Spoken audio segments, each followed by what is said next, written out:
அஸ்ஸலாமு அலைக்கும் வரஹ்மத்துல்லாஹி வபரகாத்துஹு. அல்ஹம்துலில்லாஹ் அல்ஹம்துலில்லாஹி நஹ்மதுஹு வ நஸ்தஈனுஹு வ நஸ்தக்ஃபிருஹு வ நஊது பில்லாஹி மின் ஷுரூரி அன்ஃபுஸினா வ மின் ஸய்யிஆத்தி அமாலினா மன் யஹ்திஹில்லாஹு ஃபலா முதில்ல லஹு வ மன் யுضللஹு ஃபலா ஹாதிய லஹு. வ அஷ்ஹது அல்லா இலாஹ இல்லல்லாஹு வஹ்தஹு லா ஷரீக லஹு வ அஷ்ஹது அன்ன முஹம்மதன் அப்துஹு வ ரசூலுஹு அம்மா பஅத். கண்ணியத்திற்குரிய எல்லாம் வல்ல அல்லாஹு ஜல்ல ஷானஹு தஆலாவின் நல்லடியார்களே, எந்த மனிதர் மரணித்தாலும் அவருக்கும் இந்த உலகத்துக்குமான எல்லா தொடர்புகளுமே தடுக்கப்பட்டு விடுகின்றது என்ற விஷயத்தை ஏராளமான திருக்குர்ஆன் வசனங்களின் சான்றுகளோடும் ஹதீஸ்களின் சான்றுகளோடும் நம்ம அறிந்து வந்தோம். இறந்தவர்கள் இந்த உலகத்திற்கு வர முடியாது, தொடர்பு கொள்ள முடியாது என்பதற்கு எவ்வளோ ஆதாரங்கள் இருந்தாலும் அதற்கு மாற்றமாக சில வாதங்களை முன்வைத்து இறந்தவர்கள் இந்த உலகத்தில் தொடர்பு கொள்ள முடியும் என்று சில பேர் சாதிக்கிறார்கள். அதற்கு அவர்கள் எடுத்து வைக்கிற முக்கியமான ஒரு வாதம் என்னவென்று சொன்னால், இறந்தவர்களை நம்ம ஜியாரத்து செய்கிறோம். இஸ்லாத்தில் கபரு ஜியாரத்து என்று ஒன்று இருக்கிறது. இறந்தவர்களை ஜியாரத்து செய்வதில் என்ன செய்கிறோம்னு கேட்டால், அவங்களுக்கு நம்ம சலாம் சொல்கிறோம். கபருஸ்தானுக்கு போனோம் என்றால் அஸ்ஸலாமு அலைக்கும் அஹ்லல் குபூர் என்று நம்ம ஒரு துவாவை ரசூலுல்லாஹ் கற்று தந்திருக்கிறாங்க. அவங்களுக்கு நம்ம சலாம் சொல்கிறோம். இதை வைத்துக்கொண்டு என்ன சொல்கிறாங்கன்னு கேட்டால், சலாம் சொன்னால் கேட்கும் தான் அர்த்தம், அவங்களுக்கு தொடர்பு கொள்ள முடியாதுங்கிறீங்க, அவங்க இந்த உலகத்துக்கு எந்த தொடர்பு கொள்ள மாட்டார்கள்னு சொல்கிறீங்க. சலாம் சொன்னால் பதில் சொல்கிறது கடமை இருக்குது. நம்ம அஸ்ஸலாமு அலைக்கும்னு சொன்னால் அவங்க அலைக்கும் சலாம் சொல்கிறாங்கன்னு தான் அர்த்தம். நம்முடைய சலாம் அவங்களுக்கு கேட்கத்தானே செய்கிறது, கேட்டால் அவங்க பதில் சொல்லத்தானே செய்கிறாங்க அப்படின்ற ஒரு வாதத்தை வைத்து இதன் மூலமாக நாங்கள் என்ன வேண்டாலும் கேட்போம், அவங்க என்ன வேண்டாலும் எங்களுக்கு உதவி செய்வார்கள் என்று இந்த இறந்தவர்கள் மீது நம்பிக்கை வைப்பதற்கு இந்த ஜியாரத்தை கொண்டு வந்து என்ன செய்கிறாங்க, ஒரு ஆதாரமாக காட்டுகிறார்கள். பொதுவாக நம்ம விளங்கி கொள்ள வேண்டும், இறந்தவர்கள் செவியுற மாட்டார்கள் என்று குர்ஆனில் தெளிவான வசனத்தில் அல்லாஹ் தெளிவுபடுத்திட்டான். அதை கடந்த வாரங்களில் உங்களுக்கு நாங்கள் விளக்கி இருக்கிறோம். அதுக்கு மாற்றமில்லாத வகையில் தான் எந்த ஒரு ஹதீஸையும் விளங்கணும். ஜியாரா சலான் சொன்னால் கேட்கும் என்று விளங்குகிறீர்கள். கேட்கிறதுக்கு மட்டும்தான் சலான் சொல்லப்படுமா? சலாம் சொல்லிவிட்டு கேட்காத ஒரு நிலைமை மார்க்கத்தில் இருக்குதா இல்லையா என்று சிந்தித்து பார்த்தால் இந்த வாதத்தை அவங்க வைக்க மாட்டாங்க. இப்போ நம்ம தொழுகையில் ரசூலுல்லாஹ்வுக்கு சலாம் சொல்கிறோம். அத்தஹியாத்து ஓதும்போது ஒவ்வொருத்தர் என்ன செய்கிறோம், அஸ்ஸலாமு அலைக்க ஐயுஹன் நபியு ரஹ்மத்துல்லாஹி பரக்காத்து உண்டு அத்தஹியாத்தில் வருது. அதுக்கு என்ன அர்த்தம், நபியே உங்கள் மீது சலாம் உண்டாகட்டுமாக. தொழுகையில் நம்ம சலாம் சொல்கிறோம். ஒவ்வொரு ரக்கா தொழுகையிலையும் அத்தஹியாத்து இருப்பில் சலாம் சொல்லுகிறோம். நம்ம சலாம் சொல்கிற மாதிரி நபிகள் நாயகம் ஸல்லல்லாஹு அலைஹி வஸல்லம் இந்த உலகத்தில் வாழ்ந்தாங்கல்ல, அப்போவும் தொழுத மக்கள் சலாம் சொன்னாங்க. இப்போ நம்ம அத்தஹியாத்து ஓதுன மாதிரி சஹாபாக்கள் ஓதிருப்பாங்கல்ல, அப்படி தானே ஓதுனாங்க. அவங்களும் என்ன செஞ்சாங்கன்னா தொழுகையில் அஸ்ஸலாமு அலைக்கு ஐயுஹன் நபின்னு சலாம் சொன்னாங்க. அப்போ சலாம் சொல்லுவது ரசூலுல்லாஹ்வுக்கு சலாம் கூப்பிட்டு சலாம் சொல்கிறாங்க. அஸ்ஸலாமு அலைக்கு ஐயுஹன் நபின்னு நாமளும் சொல்லுகிறோம், சஹாபாக்களும் சொல்லியிருக்கிறார்கள். ரசூலுல்லாஹ் இந்த பூமியில் வாழ்ந்து கொண்டிருக்கிறார்கள். அந்த நேரத்தில் இந்த சலாம் அவங்களுக்கு கேட்டுச்சா? முதல்ல ஹயாத்தோடு அந்த பூமியில் இருந்தாங்கல்ல, அந்த நேரத்தில் அத்தஹியாத்தில் சஹாபாக்கள் அஸ்ஸலாமு அலைக்கு ஐயுஹன் நபிங்கிறாங்க. இது கேட்டுக்கிட்டு இருந்தால் ரசூலுல்லாஹ் வாழ்நாள் அந்த வாழ்ந்த காலம் முழுசும் அலைக்கும் சலாம் சொல்லிகிட்டே தான் இருக்கணும். எந்த நேரத்தில் யாராவது தொழுதுகிட்டு இருப்பாங்க. எந்த நேரத்தை எடுத்துக்கொண்டாலும் யாராவது என்ன செய்வாங்க, உலகத்தில் ஏதாவது ஒரு பகுதியில் தொழுதுகிட்டு இருப்பாங்க. அவங்க அந்த அத்தஹியாத்து ஓதிக்கிட்டு இருப்பாங்க. அவங்க அஸ்ஸலாமு அலைக்கு ஐயுஹன் நபி சொல்லிக்கிட்டு இருப்பாங்க. அப்போ ரசூலுல்லாஹ்வுக்கு இது கேட்டிருந்தால் என்ன செய்யணும், அவங்க எந்த வேலையும் செய்ய முடியாது. வலைக்கும் சலாம் வலைக்கும் சலாம் வலைக்கும் சலாம் என்ன கேட்டுகிட்டு இருக்குமே. ஒவ்வொருத்தர் அப்துல் கார் அஸ்ஸலாமு அலைக்கு ஐயுஹன் நபியும்பார், அதுக்கு ஒரு அலைக்கும் சலாம். இஸ்மாயில் சொல்லுவார், அதுக்கு ஒரு அலைக்கும் சலாம். இப்ராஹிம் சொல்லுவார், அப்போ அதுக்கு ஒரு அலைக்கும் சலாம். இப்படின்னு ஒவ்வொருவரும் தொழுகையில் அத்தஹியாத்து ஓதிக்கொண்டிருந்தார்களே, அதற்கெல்லாம் ரசூலுல்லாஹ் பதில் சொன்னாங்கன்னு ஒரு ஆதாரம் கிடைக்குதா? இல்லை. சலாம் சொல்கிறோம், ஆனால் கேட்கல. இவங்க என்ன செய்கிறாங்க, சலாம் சொன்னால் கேட்கத்தானே செய்யும், விளங்கத்தானே செய்யும்னு சுற்றி வளைச்சிக்கிட்டு வர்றாங்க. விளங்காது என்று அல்லாஹ் தெளிவாக சொல்லிட்டான். இறந்தவர்களை இன்னக்கலா துஸ்மிஉல் மௌத்தா போன ஆட்களை செவியேற்க செய்ய உமக்கு முடியாது. ஒமா அன்தபி முஸ்மின் மன்ஃபில் குபூர், கபூர்களில் உள்ளவர்களை செவியேற்க செய்ய உமக்கு முடியாது. இது குர்ஆன் வசனம். இப்போ குர்ஆன் தெளிவாக இறந்தவங்களுக்கு காது கேட்காதுங்கிறது, இந்த பூமியில் என்ன நீங்கள் பேசினாலும் விளங்காதுன்னு சொல்லிட்டு தான் சலாம் சொல்ல சொல்லுது. அப்போ விளங்காது என்பதை நீங்கள் மறுத்துட்டு சலாம் சொல்கிறத மட்டும் எடுத்தீங்கன்னா குர்ஆன் மறுத்தவர்கள் ஆகிடுவீங்க. அப்போ விளங்காது என்று சொல்லிவிட்டு சலாம் சொல்லுங்கன்னு சொல்கிறா என்ன அர்த்தம்னு கேட்டால், நாம் அவங்களுக்கு செய்கிற துவான்ற அர்த்தமே தவிர அவங்க அதை கேட்குறாங்கன்னு அர்த்தம் இல்லை. அல்லாஹ்வுடைய ரசூலுக்கே கேட்கல. ரசூல் ஸல்லல்லாஹு அலைஹி வஸல்லம் இந்த பூமியில் வாழ்ந்து கொண்டிருக்கும் பொழுது எத்தனை பேர் அத்தஹியாத்தில் சலாம் சொன்னார்கள், அவங்க இதெல்லாம் கேட்கலை. அப்போ இதை பற்றி ரசூல்லாட்டையும் சஹாபாக்கள்லாம் கேட்குறாங்க. எப்படி ரசூல்லா சொல்கிறாங்க, இன்னலில்லாஹி மலாயிக்கத்தன் சையாஹீன ஃபில் அர்லி யுபல்லிகூன மின் உம்மத்திய சலாம். அல்லாஹ் வந்து சில மலக்குமார்களை நியமித்திருக்கிறான். அல்லாஹ் வந்து லட்சக்கணக்கான பணிகளுக்கு லட்சக்கணக்கான வானவர்கள் நியமித்திருக்கிறான். ஒவ்வொரு வேலைக்கும் மலக்குகள் இருக்கிறாங்க. அந்த மாதிரி ஒரு மலக்குகள் இருக்கிறாங்க. மனிதர்கள் சொல்லக்கூடிய சலாத்தை ரசூல்லாவுக்கு கொண்டு போய் சேர்க்கக்கூடிய ஆள்கள். ரசூல்லா சொல்கிறாங்க, இன்னலில்லாஹி மலாயிக்கத்தன் சையாஹீன ஃபில் அர்லி, இந்த பூமியில் சுற்றி திரியக்கூடிய வானவர்களை எல்லாம் நியமித்திருக்கிறான். இப்போ கூட அங்கே கூட மலக்குகள் இருப்பாங்க, பல மலக்குகள் இருப்பாங்க. அதில் ஒரு சில மலக்கு டியூட்டி என்னன்னு கேட்டால், யாரெல்லாம் ரசூல்லாவுக்கு சலாம் சொல்கிறாங்களோ அதை கொண்டு எடுத்து சொல்வது. அப்போ மலக்குகளை நியமித்திருக்கிறான். அவங்க என்ன செய்வாங்கன்னா, யுபல்லிகூன மின் உம்மத்திய சலாம், என் உம்மத்துமார்கள் சொல்கிற சலாமை எனக்கு வந்து தெரிவிப்பார்கள். தெரிவிப்பார்கள்னு என்ன அர்த்தம்? நீங்கள் அஸ்ஸலாமு அலைக்க ஐயுஹன் நபின்னா கேட்காதுன்னு அர்த்தம். கேட்காது. ஒருத்தர் போய் மலக்கு போய் சொல்லுவார், உங்களுக்கு இஸ்மாயில் சலாம் சொன்னார், உங்களுக்கு மூசா சலாம் சொன்னார் என்று மலக்கு போய் தெரிவிப்பாங்களே தவிர ரசூல்லாவுக்கு கேட்குமா இருந்தால் அந்த வாசகத்துக்கு சொல்கிறாங்க. ரசூல்லாவுக்கு இந்த சலாம் சொன்னது கேட்குமாக இருந்தால் என்ன செய்வாங்க, நீங்கள் என்ன சலாம் சொன்னாலும் எனக்கு கேட்கும் அப்படின்னு சொல்லிடலாமே. மலக்கு நியமிக்க வேணாமே. நேரடியாக நான் பேசுகிற உங்களுக்கு கேட்குது, நீங்கள் பேசுகிற எனக்கு கேட்குது, மலக்கு நடுவில் எதுக்கு? கேட்கும்போது தேவையில்லையே. அப்போ நம்ம சொல்லக்கூடியது ரசூல்லா கேட்குமாக இருந்தால் மலக்குமார்களை நியமித்து இவர் சொன்னார் அவர் சொன்னார்னு போய் சொல்கிறது அர்த்தமற்றதாவில் போயிடறேன். அப்போ ரசூல் ஸல்லல்லாஹு அலைஹி வஸல்லம் அவர்கள் எனக்கே கேட்கான்னு சொல்லிட்டாங்க. நீங்கள் யார் எந்த உலகத்திலேருந்து சலாம் சொன்னாலும் சரி நீ சொல்லிக்கிற வேண்டியதான். அந்த உலகத்துக்கு இந்த உலகத்துக்கு எந்த காண்டிட்டும் கிடையாது. மலக்குமார்கள் எனக்கு ஒன்றான்னு சேர்ப்பாங்க. அப்போ மலக்குமார்கள் கொண்டு வந்து சேர்ப்பாங்க என்பது தான் அதுக்கு அர்த்தம்னு ரசூலுல்லாஹ் விளக்கம் சொன்ன பிறகு ஜியாரத்து ஏன் செய்கிறோம், அங்கே எதுக்கு சலாம் சொல்லுகிறோம் என்றால் அப்படி சொல்லலாமா? அப்போ இந்த விஷயங்கள் எல்லாம் வந்து சலாம் சொல்கிறோன்னா உங்கள் மீது சாந்தி உண்டாகட்டுமாக அப்படிங்கிற வார்த்தையை வந்து ஒரு துவாவாக செஞ்சுட்டு வர்றமே தவிர நாம் சொல்லக்கூடியது அவருக்கு என்ன செய்யாது, விளங்கவே விளங்காது. அவர் பதில் சொன்ன அது ஏன் உங்களுக்கு விளங்கலப்போ? நீ அஸ்ஸலாமு அலைக்குங்கிறியா, அலைக்கும் சலாம்னு சொல்லுவாருங்கிறீங்களா, சொன்னது உங்களுக்கு விளங்கலை. அப்போ ஒன் சைடு அடக்கப்பட்டு அவங்கள ஒத்துக்கிறாங்க. ஒன் சைடு அங்கேருந்து வராது, இங்கேருந்து மட்டும்தான் போகும்னு ஒத்துக்கிறாங்க. அதனால் சுற்றி வளைச்சிக்கிட்டு இப்படி விளங்குவதை விட்டு என்ன செய்யணும், நம்ம தெளிவான சான்றுகளை கொண்டு விளங்கணும். இறந்தவர்களுக்கு சலான் சொல்லுவது வந்து ஒரு கபருக்கு போகிறது ஒரு நோக்கத்துக்கு போகிறோம். எதுக்கு போகிறோம்? இதை ரசூல் ஆரம்பத்தில் தடுத்து வர வச்சுருந்தாங்க. ஆரம்பத்தில் இந்த கபுர்ஸ்தானுக்கு போகிறதே கூடாதுன்னு தடுத்து வச்சுருந்தாங்க. எதனாலன்னு கேட்டால் அந்த சமாதிகளில் போய் சில இவங்க அழுது புலம்புறது ஒப்பாரி வைக்கிறது இதுகளெல்லாம் பார்த்து விட்டு ரசூல் அணைஞ்சாங்கன்னா தடை செஞ்சு வச்சுருந்தாங்க. பிறகு அதை அனுமதிக்கிறாங்க. ரெண்டையுமே இந்த ஹதீஸில் சொல்கிறாங்க. எப்படி குன்து நகைத்துக்கும் அன் ஜியாரத்தில் குபூர், கபறுகளை சந்திப்பதை விட்டு உங்களை நான் தடை செய்திருந்தேன், யாரும் கபருக்கு போகக்கூடாது. ரசூல் ஆரம்பித்து தடுத்துட்டாங்க. அடக்கம் பண்ணிட்டு வந்து அவ்வளோதான், கபூர்ஸ்தானுக்கு போகிறேங்கிற விளையாட்டை கூடான்னு ரசூலை தடுத்துருந்தாங்க. இப்போ என்ன செய்கிறாங்கன்னா, தடுத்து வைத்திருந்தேன் ஃபசூருஹா, இனிமேல் நீங்கள் கபருக்கு செல்லலாம். ஏன் செல்லலாம் என்றால் ஃபைன்னஹா துதக்கிருல் ஆஹிரா, அது ஆகிரத்தை உங்களுக்கு யாவப்படுத்தும், மறுமையை. நீங்கள் அந்த கபருஸ்தானுக்கு போனீங்க என்று சொன்னால் இன்னொரு அறிவிப்பில் துதக்கிருல் மௌத், மௌத்தை யாவப்படுத்தும். நம்ம உலக வாழ்க்கையில் மூழ்கி கிடக்கிற நம்ம அந்த அடக்க ஸ்தலத்துக்கு போனால் இவரெல்லாம் போயிட்டார், நம்ம எவ்வளோ நேரம் இருக்க போகிறோம், நம்மளும் போவோம், அப்போ நாமளும் மரணிப்போம் என்கிற ஒரு பாடத்தை தருவதற்காக வேண்டி நீங்கள் ஜியாரத் செய்யுங்கன்ட்டாங்க. ஜியாரத்துக்கு நோக்கம் என்ன?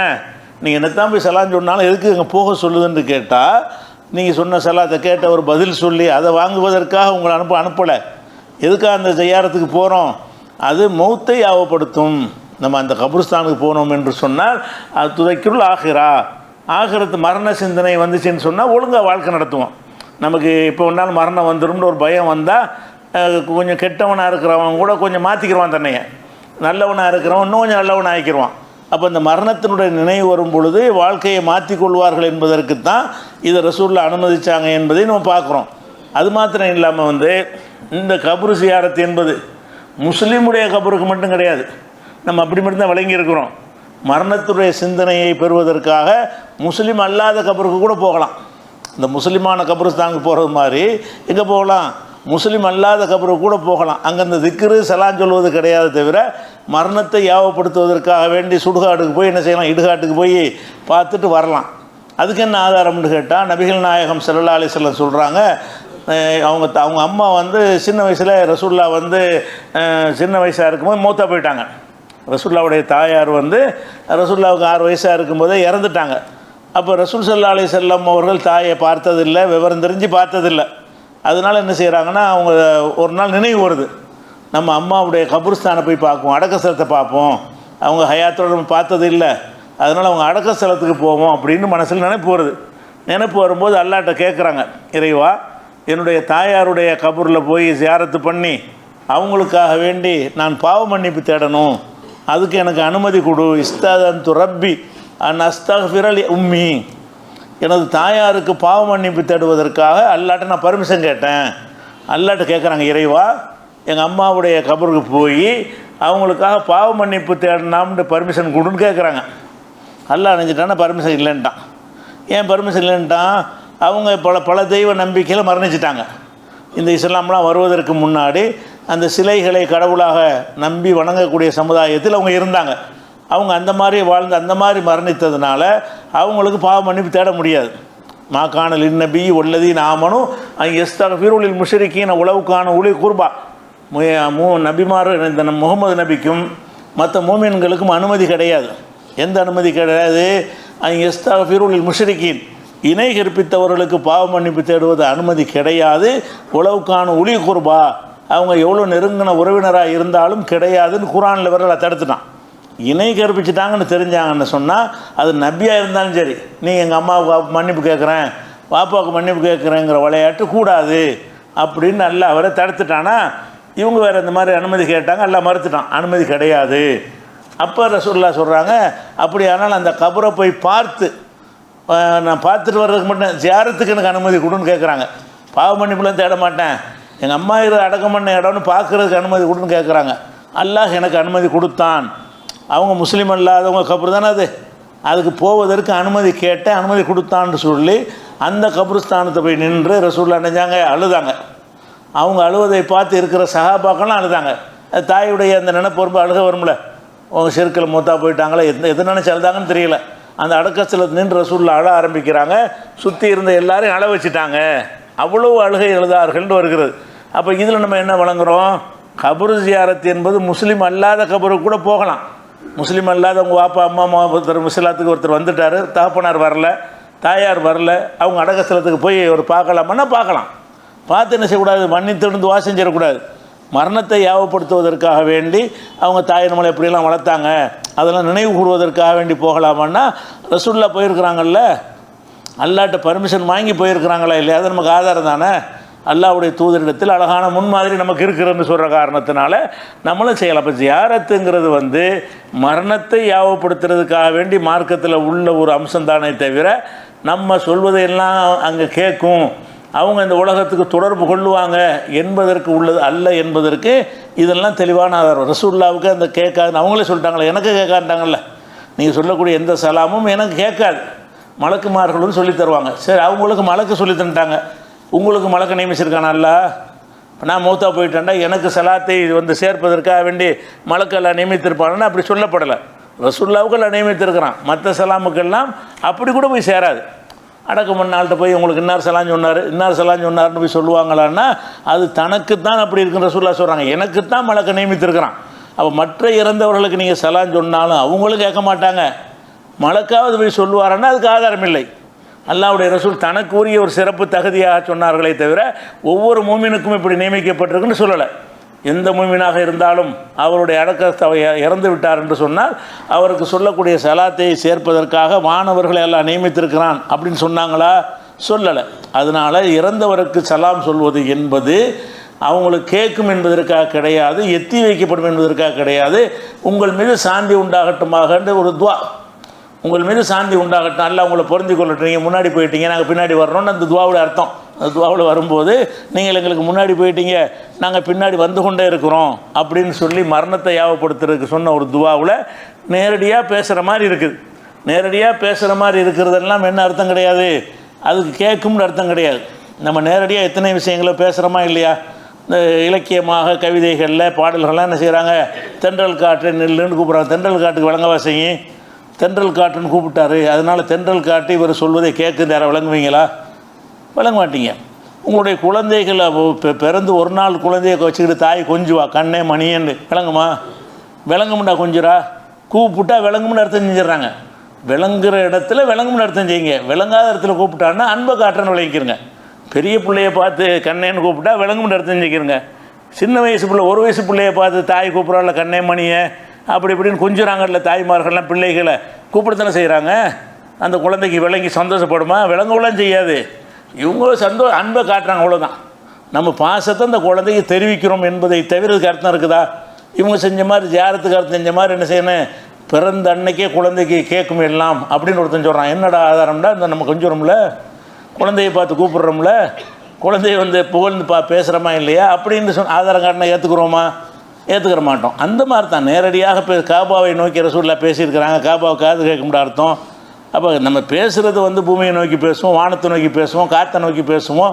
அதெல்லாம் கேட்குங்கிறது சொல்கிறது இல்லை. ஒரு இலக்கியமாக அந்த வார்த்தைகளை எல்லா மொழியிலையும் பயன்படுத்துவாங்க, தமிழ் மொழியிலையும் பயன்படுத்தி கொண்டிருக்கிறோம். அந்த மாதிரி தான் இந்த சலாம் எடுத்துக்கிறணுமே தவிர கேட்கும்னு அர்த்தம் செஞ்சீங்கன்னு சொன்னால் குர்ஆனுக்கு மாற்றமாக போகுது. இல்லை கேட்காருன்னு சொல்லிவிட்டான். இறந்தவர்கள் கேட்க மாட்டார்கள்னு சொல்லிட்ட காரணத்தினால இதை ஆதாரமாக காட்ட ஜியாரத்தான் முக்கியமாக காட்டுவாங்க. உங்கள்கிட்ட ஒன்று என்ன காட்டுவாங்க, இறந்தவர்கள் எல்லா தொடரும் முடிந்து விட்டதை அப்படின்னு சொன்னால் அந்த ஜியாரத்து ஏன் போறியன்னு கேட்பாங்க. அப்போ இந்த ஜியாரத்தை வச்சு பேச இயலாது. அப்படியே நீங்கள் பேசினா கூட அந்த ஜியாரத்து மட்டும்தானே கேட்க, மற்றதுக்கெல்லாம் ஆதாரம் எங்கே இருக்குது? நீங்கள் அஸ்ஸலாமு அலைக்கும்னு சொல்கிறீங்க, அது மட்டும் கேட்குன்னு நினச்சிட்டு போங்க, அது கூட தப்பு தான். அதை தாண்டி எனக்கு செல்வத்தை கொடுங்க, ரிஸ்கை கொடுங்க, நோயை தீருங்கன்னெலாம் கேட்குறீங்க, அவங்க செய்வாங்க நம்புன்னு, அதுக்கு என்ன ஆதாரம்? அதுக்கு ஒன்றும் ஆதாரம் கிடையாது. அது சுத்தமாக அதுக்கு மறுக்கோலப்படுது குர்ஆன் ஹதீஸில். அதனால் இவங்க ஏக தெய்வ கொள்கையை விட்டு வெளியேறி சிறுக்கு வைப்பதற்கு இந்த ஜியாரத்துங்கிற ஒரு விஷயத்தை கருவியாக பயன்படுத்துகிறாங்க. இது ஒரு விஷயமாச்சு. அதே மாதிரி இன்னொரு இதையும் காட்டுவாங்க, இறந்தவர்களுக்கு எல்லாம் கேட்கும் என்பதற்கு என்ன ஆதாரம்னு கேட்டால், பத்ர் போர் நடந்து முடிஞ்ச உடனே எதிரிகள் ஒரு 24 பேர் கொல்லப்பட்ட தலைவர்கள். பத்ர் போரில் நிறைய பேர் கொல்லப்பட்டாங்கல்ல, அவங்க எத்தனை பேர்னு கேட்டால் 24 பேர்.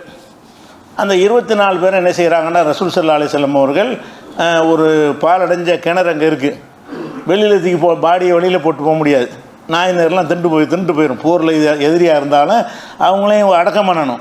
அதுக்காக என்ன செய்கிறாங்கன்னா, பாலடைஞ்ச அந்த கிணத்துக்குள்ளே தள்ளி அவங்கள மூடுறாங்க அந்த பாடிகளை. அது மொத்தம் 24 பேர். அப்போ எந்த ஒரு போருக்கு ரசூலுல்லாஹ் போனாலும் என்ன செய்வாங்கன்னு கேட்டால், ஒரு 3 நாள் அதை எடுத்து தங்கியிருப்பாங்க. ஒரு போரில் ஜெயிச்சுட்டாங்கன்னு சொன்னால் ஜெயிச்சிட்டோன்னு ஒடியாந்துட மாட்டாங்க, அந்த இடத்துல 3 நாள் தங்கியிருப்பாங்க. என்ன கேட்டால், எதிரிகள் மறுபடியும் வருவானா, என்னென்ன செட்டப் இருக்கும், அந்த போருடைய சூழ்நிலைகள்லாம் சீராகிற வரைக்கும் ஒரு 3 நாள் தங்கி விட்டு வர்றது அவங்களுடைய வழக்கம். அந்த 3ஆவது நாள் கிளம்புற நேரத்தில் அந்த இடத்துக்கு போகிறாங்க. எந்த இடத்துக்கு? இவங்களை கிணத்துல போட்டாங்கல்ல, அந்த பாலடைஞ்ச கிணறு, அங்கே போய் என்ன செய்கிறாங்கன்னு கேட்டால், அவங்கள நோக்கி பேசுகிறாங்க. எப்படி பேசுகிறாங்கன்னு கேட்டால், இன்னா வஜதுனா மாவாதனா ரப்புனா ஹக்கா, எங்கள் இறைவன் எங்களுக்கு அளித்த வாக்குறுதியை நாங்கள் பெற்றுக்கொண்டு விட்டோம். ஹல் வஜத்தும் மாவாத ரப்புக்கும் ஹக்கா, உங்கள் இறைவன் உங்களுக்கு அளித்த வாக்குறுதியை பெற்றுக்கொண்டீர்களான்னு கேட்குறாங்க. எங்களுக்கு அல்லாஹ் வெற்றி தருவதாக சொன்னால் அது எங்களுக்கு கிடைச்சிருச்சு, உங்களுக்கு அல்லாஹ் உங்கள் இறைவன் வாக்களித்து உங்களுக்கு கிடைச்சிருச்சான்னு கிண்டலா என்ன செய்கிறாங்கன்னா, அடக்கம் செய்யப்பட்ட ஆளை நோக்கி பேசுகிறாங்க. அந்த கிணத்தை நோக்கி என்ன செய்கிறாங்கன்னா பேசுகிறாங்க. இப்படி எங்கள் இறைவன் எங்களுக்கு வாக்களித்து நாங்கள் அடைந்து கொண்டோம், உங்கள் இறைவன் உங்களுக்கு வாக்களித்து நீங்கள் அடைந்தீர்களான்னு கேட்குறாங்க. இப்படி கேட்டவுடனே பக்கத்தில் உமர் ரலியல்லாஹு இருக்கிறாங்க. அவங்க என்ன செய்கிறாங்கன்னா, மாத்து கல்லிமா மின் அஜ்சாதீன் இல்லை அருவாஹலஹா, உயிரற்ற உடலோடு ஏன் பேசிக்கிட்டு இருக்கிறீங்கிறாங்க. இது அவங்க செத்து போயிட்டாங்க, செத்து போய் தான் கிணத்துல கொண்டு தள்ளி இருக்குது, நீங்கள் அவங்கள்ட்ட போய் பேசுகிறீங்களேன்னு உமர் ஆட்சேபனை பண்ணுறாரு. உமரில் என்ன செய்கிறாரு, மாத்து கல்லிமா மின் அஜ்சாதீன் இல்லை அருவாஹலஹா, ரூஹு இல்லாத அந்த உடல்களோடு ஏன் பேசுகிறீர்கள் அப்படின்னு சொல்கிறாங்க. சொன்னவுடனே ரசூலுல்லாஹ் சொல்கிறாங்க, வல்லதி நஃப்ஸு முஹம்மதின் பியதிஹி, முகமதுடைய உயிர் யார் கைவசத்தில் இருக்கிறதோ அவன் மீது சத்தியமாக சொல்கிறேன், மா அன்தும் பி அஸ்மா லிமா அக்கூலு மின்ஹும், இவர்களை விட நீங்கள் நன்கு கேட்கக்கூடியவர்கள், நான் சொல்கிறத உங்களை விட அவங்க நல்லா கேட்குறாங்க.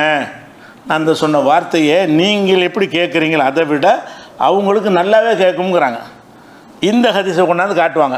எப்படி பார்த்தீர்களா, இறந்தவர்களுக்கு காது கேட்கும். ஏன்னு கேட்டால் உசுரோட உள்ளவர்களோட உங்களுக்கு நல்லா கேட்டிருக்குது. ரசூல்லா தானே சொல்கிறாங்க. உமர் ஆட்சேபனை பண்ணும்போது நீ கேட்குறது அவங்க நல்லா கேட்பாங்க, உன் காது கேட்பதை விட அவங்களுடைய காது நன்றாக கேட்கும்னு அந்த அர்த்தத்தில் வருகிறது. இது புகாரில் 3976வது ஹதீஸில் வருகிறது. இதை அனஸ் அறிவிக்கிறாங்க. இப்னு உமர் பல பேர் இந்த சம்பவத்தை அறிவிக்கிறாங்க.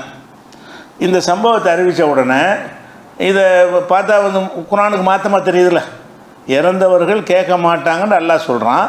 ரசூல்லா என்ன சொல்கிறாங்கன்னா இறந்தவர்கள் கேட்குங்கிறாங்க. அதான் அர்த்தத்துக்கு இறந்துட்டாலும் உங்களோட உங்களுக்கு நல்லா கேட்கும்னு ரசூல்லா சொன்ன மாதிரி இந்த ஹதீஸ் வருகிறது. அப்போ இந்த செய்தி வந்து ஆயிஷா நாயிட்ட வந்து சொல்லப்படுது. இந்த மாதிரி இப்னு உமர் அறிவித்துக்கிட்டு இருக்கிறாரே, உமர் பேசின உரையாடலை இப்னு உமர் அறிவிக்கிறாரே, அதை பற்றி உங்களுடைய கருத்து என்னன்னு கேட்குறாங்க. அப்போ என்ன செய்கிறாங்கன்னு கேட்டால் ரசூல்லா சொன்னது அப்படி சொல்லலை, அவங்க அந்த மாதிரி அவங்களுக்கு அவங்க கேட்குறாங்கன்னு சொல்லலை. என்ன சொன்னாங்கன்னு கேட்டால் எஸ்மவுன என்றால் காதால் கேட்குறது, ஏலமுன என்றால் அவங்க அறிந்து கொள்வது, காதால் கேட்டு அறிந்து கொள்வதில்லை, அனுபவத்தால் அறிந்து கொள்வது. இப்போ ரசூல் ஸல்லல்லாஹு அலைஹி வஸல்லம் வந்து காதால் கேட்பார்கள்ங்கிற வார்த்தையை பயன்படுத்தலை. ரசூல்லா சொன்னதுன்னா மா கால இன்னமும் இல்லை எஸ்மவுன, அவர்கள் செவியுறுகிறார்கள் என்று ரசூல்லா சொல்லவே இல்லை. இன்னமா கால இன்னகும் உள்ளான இல்லை ஏலமூன், அவர்கள் இப்போது அறிந்து கொண்டார்கள் அப்படி தான் சொன்னாங்க. இப்போதைக்கு என்னத்தை விளங்கிட்டாங்க, நம்ம வழி தவறு என்று விளங்கி கொண்டார்கள். அந்த குழியில் போனதெல்லாம் மறுமையுடைய காட்சியெல்லாம் அவங்களுக்கு தெரியும்ல, நம்ம நரகத்துக்கு போயிட்டோம், நம்ம வாழ்க்கை வீணாக போச்சுன்னு அவங்களுக்கு தெரியும். அந்த நிலைமையை பார்த்து அறிந்து கொண்டார்கள் என்று தான் ரசூல்லா சொன்னாங்களே தவிர காதால் கேட்டார்கள்னு சொல்லலை அப்படின்னு ஆயிஷா நாய் சொல்கிறாங்க. அப்போ ஆயிஷா நாய் அந்த போருக்கு மனைவியும் கூட்டிகிட்டு போவாங்கல்ல, 3 நாள் வரை இருக்கிறாங்கல்ல, இது போர் நேரத்தில் நடந்ததில்லை. அந்த இடத்துல ரசூல்லாவை பேசுனாங்கன்னா ஸ்பாட்டில் அவங்களும் இருக்கிறாங்க, இருந்தால் தான் பேச முடியும்.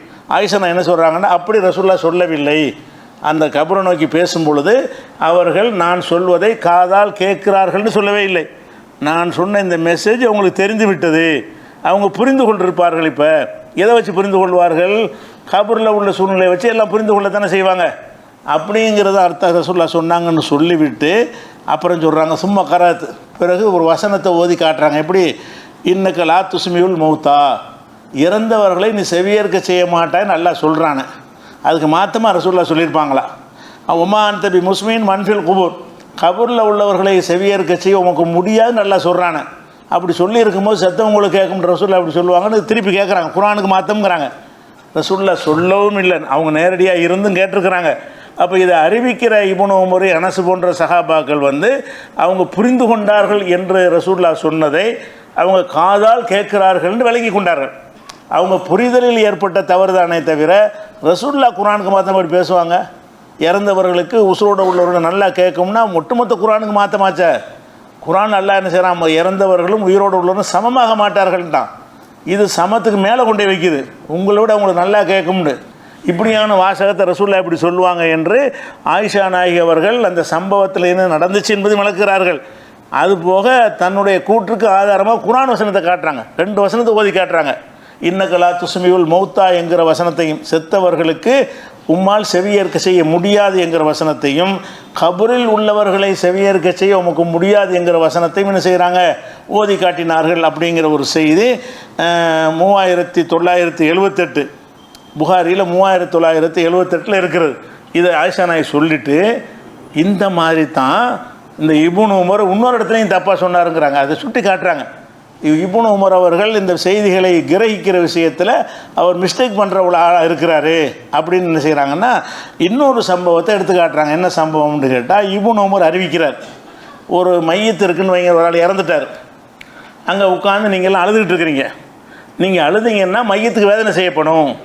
இன்னல் மையத்தில் அது புக்காய் அகலிகி, குடும்பத்தார் அழுதார்கள் என்று சொன்னால் மையத்துக்கு வேதனை செய்யப்படும் என்று ரசூல்லா சொன்னதாக இவர் அறிவிக்கிறார் இப்னு உமர். ஆயிஷா நாய் சொல்கிறாங்க இந்த விஷயத்தில் இப்படி தான் அவர் செஞ்சார். அது எப்படி ரசூல்லா சொல்லுவாங்க, இவன் அழுது அவனை எதுக்கு தண்டிக்கணும், ஒரு நம்ம அழுதோன்னு சொன்னால் நம்ம அழுதுறதுக்காக வேண்டி மையத்தை தண்டிக்கலாமா? ஒரு மையத்தை சுற்றி இருந்து நீங்கள்லாம் அழுதுகிட்டு இருக்கிறீங்க. அழுதல் என்பது உங்கள் செயல், மையத்து செயல் இல்லை. மையத்தை தண்டிக்கிறதா இருந்தால் அந்த மையத்தை அவன் செஞ்ச செயலுக்கு தான் இஸ்லாத்தில் தண்டனை கொடுக்கப்படும். நீங்கள்லாம் உட்காந்து அழுதுறதுக்காக வேண்டி மையத்தை அல்ல வேதனை செய்வான்னு மார்க்கத்தில் இருக்குமா? இருக்காது. ஆனால் ரசூல்லா சொன்னாங்கன்னு அவர் சொல்கிறார். அப்போ ஆயிஷா நாயகி கவுண்டர் கொடுக்குறாங்க. அப்படி ரசூல் ஸல்லல்லாஹு அலைஹி வஸல்லம் சொல்லவே இல்லை. ரசூல்லா என்ன சொன்னாங்கன்னு கேட்டால், இவங்க அழுதுகிட்டு இருக்கிறாங்க, அவன் செஞ்ச பாவத்துக்கு அவன் தண்டிக்கப்பட்டு இருக்கான், அவன் செஞ்ச பாவத்துக்குன்னு ரசூல்லா சேர்த்து சொன்னாங்க. அதை விட்டுட்டார் அவர். ஆயிஷா நாயகி அந்த வாசகத்தை சொல்கிறாங்க எப்படின்னு கேட்டால், இன்னல் மையித் இன்னஹுலையோ அதபி ஹத்தியத்திஹி உதம்பி, அவனுடைய பாவத்திற்கு அவன் தண்டிக்கப்பட்டு கொண்டிருக்கிறான், இவர்கள் உட்கார்ந்து அழுது கொண்டிருக்கிறார்கள். இவங்க அழுகுறதுனால தான் தண்டனைன்னு சொல்லலை, அவன் செஞ்ச பாவத்துக்கு அவன் தண்டிக்கப்பட்டு கொண்டிருக்கிறான், இவர்கள் அழுது கொண்டிருக்கிறார்கள், இப்படித்தான் ரசூல்லா சொன்னார்கள் அப்படின்னு சொல்லிவிட்டு என்ன செய்கிறாங்கன்னு கேட்டால், அதுக்கு ஒரு வசனத்தை ஓதி காட்டுறாங்க. ஒலா தசிர், குரானை நீங்கள் ஓதியது இல்லையா? ஒலா தசிர் வாசிரத்தின் மிசுர் உகுரா, ஒருத்தன் சுமையும் ஒருத்தன் சுமக்க மாட்டேன் நல்லா சொல்கிறான். நீ அழுது அவனை இதுக்கு தண்டிக்கணும். நான் அழுதா என் சொந்தக்காரங்க கபருக்கு பக்கத்தில் போய் நின்று அழுதாம, ஜனாசாவுக்கு பக்கத்தில் நான் அழுதனே, ஆனால் அழுதுக்கு என்னையை தண்டிக்கலாம், நான் அழுதுக்கு அவனை இதுக்கு தண்டிக்கணும். ஒருத்தன் பாவத்துக்கு ஒருத்தன் தண்டனை இஸ்லாத்தில் உண்டான்னு கேட்குறாங்க. அப்போ அல்லாஹ் குரானில் என்ன செய்கிறான், ஒலா தசிர் வாசிரத்தின் மிசுர் உகுரா, ஒருவருடைய சுமையை இன்னொருவர் சுமக்க மாட்டார். ஒருத்தர் பாவத்துக்கு இன்னொருத்தர் தண்டிக்கவே மாட்டான். தண்டிக்கிற அந்த பாவத்தை அவன் செஞ்சுருக்கணும். அப்போ மையத்தை அல்லாஹ் தண்டிப்பானா? மையத்தை அது செஞ்ச பாவத்துக்கு கொண்டா தண்டிப்பானே தவிர, அது இறந்து போன பிறகு நீங்கள் என்னத்தையா செஞ்சீங்கன்னா அதுக்காக வேண்டிய மையத்தை அல்லாஹ் கேள்வி கேட்பான்? அதுக்கு தெரியவே செய்ய, நீ அழுவுறு தெரியாத மையத்துக்கு முதல்ல நீ உட்காந்து ஒப்பாரிச்சு அழுதா கூட அந்த மையத்துக்கு தெரியாத அப்படின்னு ஆயிஷா நாயகி விளக்குறாங்க. சொல்லிவிட்டு இந்த மாதிரி தான் இந்த சம்பவத்துலையும் சொன்னாருங்கிறாங்க. ரெண்டு சம்பவத்தை சொல்லி காட்டி இந்த இறந்தவர்களை கேட்குங்கிற விஷயத்தையும் தப்பாக தான் சொன்னார், இந்த மையத்துக்கு வேதனை செய்யப்படுறது தப்பாக தான் சொன்னாருங்கிற விஷயத்தையும் இது ஆயிஷா நாயகி விளக்குறாங்க. இது புகாரில் 3978 ஹதீஸாக இருக்கிறது. அதனால் இறந்தவர்களை கேட்குங்கிற மாதிரி வரக்கூடிய எந்த சம்பவத்தை எடுத்துக்கொண்டாலும் ஆயிஷா நாயகி கவனத்துக்கு வரும்போது பொய்ன்னு நிராகரிச்சிட்டாங்கல்ல. ஆயிஷா நாயகிட்ட ரசூலுல்லாஹி பேசுனாங்கன்னு வந்தோடனே பேசலை கிடையாது. எப்படி பேசியிருப்பாங்க? குரானுக்கு மாற்றமாக இருக்குதே, கேட்க மாட்டாங்கன்னு அல்லாஹ் சொல்கிறான், கேட்பான்னு ரசூலுல்லாஹ் சொல்லுவார்கள்னா எப்படி ரசூலுல்லாஹ் குரானுக்கு மாற்றமாக பேச வந்தாங்களா? குரானுக்கு விளக்கம் சொல்ல வந்தாங்களா? அப்படின்னு சொல்லி ஆயிஷா நாயகி மறுத்திருக்கிற காரணத்தினால இது மாதிரி சம்பவங்களை வைத்து மௌத்தா போன ஆளுக்கெல்லாம் எல்லாம் ஆக்டிவாக இருப்பாங்க, துன்யாவில் செயல்படுவாங்க, நம்ம கோரிக்கை வைக்கலாம், பிரார்த்தனை வைக்கலாம், ஏற்றுக்கொள்வார்கள் என்று சொல்வது எல்லாமே அபத்தமானது, இஸ்லாத்துக்கு எதிரானது. இன்னும் என்னென்ன மாதிரி அபத்தவாதங்களை எல்லாம் வைக்கிறார்கள் என்பது இன்ஷா அல்லாஹ் நம்ம அடுத்த வாரங்களில் பார்க்கலாம்.